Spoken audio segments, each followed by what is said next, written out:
His resume was perfect. He had 3 internships, he had high grades, he was very engaged in the college, and he had 2 coding certificates from platforms that were very respected.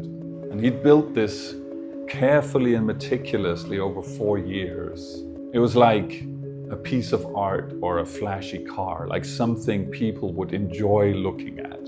So one Tuesday night, it's 3 months before graduation, he's on his laptop and he's reading this resume from top to bottom, and he feels absolutely nothing, just emptiness. And it wasn't like the absence of feeling, it was like an imposing emptiness. Like it suddenly dawned on him that it was like the resume of a stranger that just happened to have the same name as him. This is Aditya's story. And if you feel like you're building someone else's life, a life that looks impressive on the outside but feels hollow from within, this story is yours too.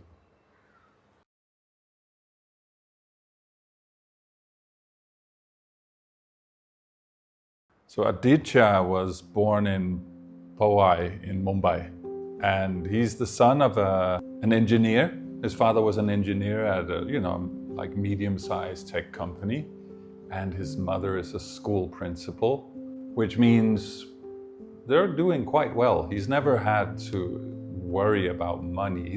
They're not wealthy in that sense where they live in a completely different world, but he's never had to worry about money. What he has worried about is expectations, right? Because the conversation in their house was never about like, what do you want to do? What do you love doing? It was always about results and destinations, like what career, what company, like what university, what degree, where is this going? Like he was trained from childhood to think about what others might think about his choices, and in that way build up some expectations for himself. Right? So he chose engineering, not because he was deeply fascinated by circuits, but because he was good at math. Right? It wasn't any particular inspiration or even thought so much about the joys of being an engineer. He was good at math, and so that seemed like the right choice. So the first year, fine. Second year, fine. And third year, it started to feel like he was building a new persona. It's like he started to lose touch with what it actually was he was constructing. And it started to feel a bit like his life became a performance. And whenever he was at home, they would talk about, his degree or the pursuit of his degree, and everyone was very pleased. But there's that sense of a vacuum that grows inside you, that you're not really sure, why am I doing this? So he's in his final year.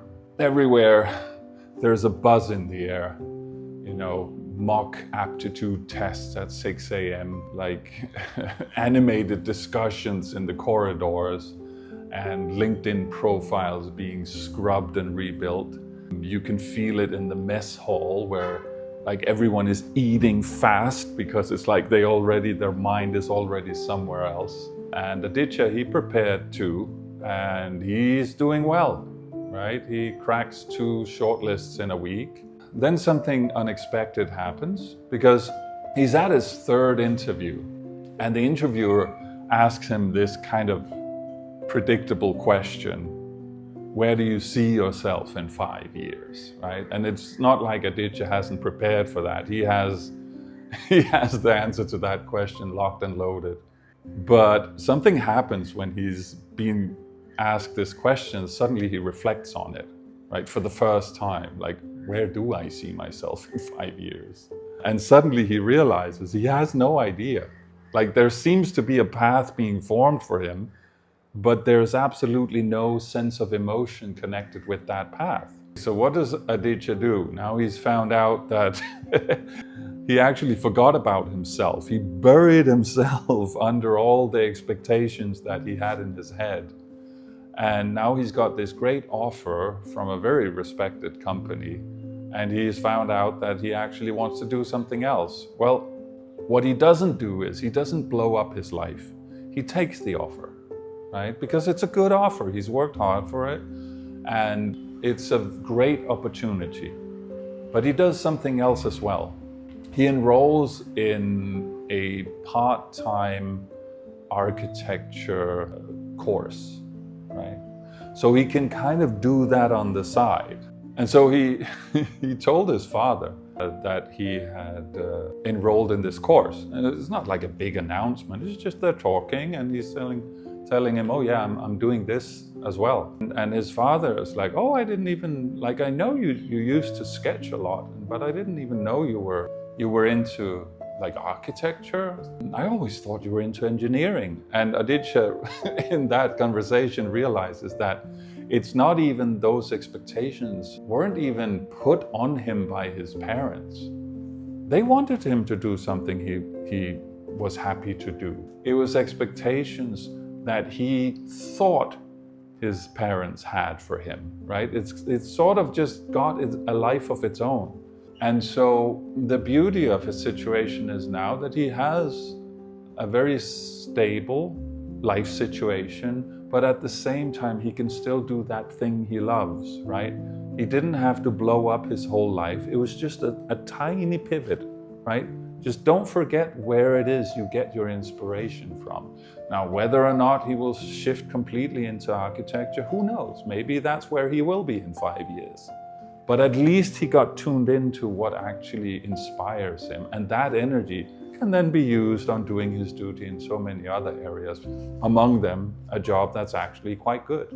At the beginning of his education, he had been drawing relentlessly in his spare time. And then as time had gone, that energy had just been sucked up by LinkedIn profiles and grades and assignments, and he just kind of forgot about it. And as he's sitting there on his floor, like completely absorbed, he forgot about the sketchbook, right? He's looking through all this. He finds that at the bottom of one of the pages, he had like written a little comment that said, I want to build spaces that make people feel less alone. And he was looking at it and was like thinking, as if it was someone else who wrote it, like, this is awesome, right? This is fantastic. And so he did something that he hadn't done for a long time. He came to the end, and there were some pages left, and he just started drawing again. And he felt that spark of life returning.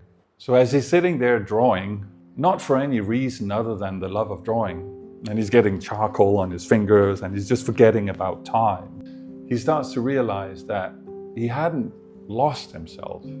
He kind of buried himself, suppressed himself under all the tasks and all the goals and expectations that he was feeling, right? That it was actually there all along, that feeling of joy. So there's this term in the Vedanta philosophy called Swadharma. Swadharma means your duty. Like dharma is like the inherent nature of things, how things are supposed to be and unfold.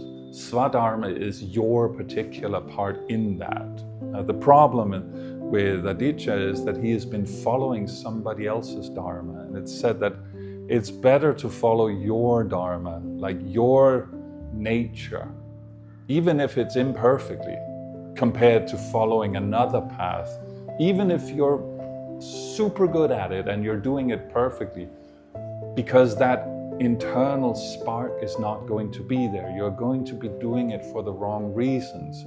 And there's going to be a fallout. Like either you'll burn out or you will have to compensate with some people, they drink or they gamble or they doom scroll on the phone or something. Those are all symptoms that you're not completely in balance with yourself, right? And so if you're tuned into your particular nature and what you actually enjoy doing, then you will find fulfillment in it, whether other people applaud it or not. And in that way, you'll always be content in your heart. So the conclusion is, if you do follow somebody else's path, right?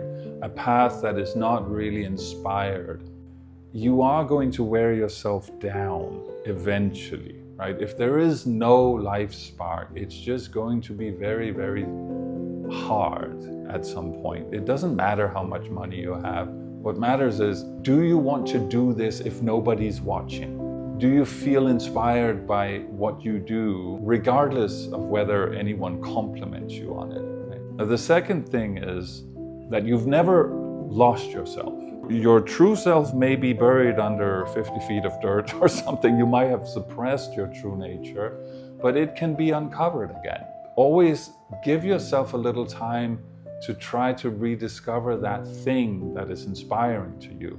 And if it is not exactly that path you're on, don't worry, because you can pivot slowly, right? You don't have to make these drastic life change. Oh, everything is wrong, I have to change everything. No. You can have it just on the side. And then if it does become a whole thing, that's wonderful. If it doesn't, it's still good, because it'll still feed you with enough inspiration and enough positive energy to maintain the rest of your life. So just all you have to do is not forget what you love to do, right? And then you'll do just fine in life. If you like our content, please subscribe and like the video and send it to somebody. We need all the help we can get here. So help us out with all that algorithm stuff.